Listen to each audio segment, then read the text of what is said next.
పెద్దలైన వారికి, కుటుంబ సభ్యులకి అందరికీ క్రీస్తునామ వందనాలు. నిజానికి అన్నయ్య బాడీని అలా పెట్టుకుని నా నోట మాటలు రావట్లేదు. అది మా ఏరియాలో జరగడం,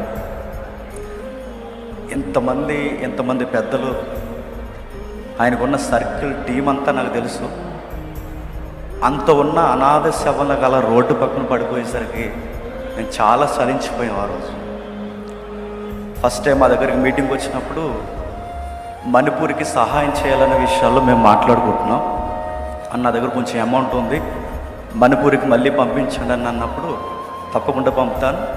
జేమ్స్, నీకు విషయం చెప్పాలి, నెక్స్ట్ టార్గెట్ మన తెలుగు రాష్ట్రాల మీద ఉంది, కొంచెం జాగ్రత్తగా ఉండండి నాకు చెప్పాడన్న.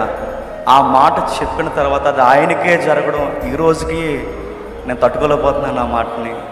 మాకు జాగ్రత్త చెప్పిన ఆయనకే మొట్టమొదటి ప్రమాదం జరగడం, తెలుగు రాష్ట్రాల మీద మళ్ళీ కన్ను పడింది, జాగ్రత్తగా ఉండండి.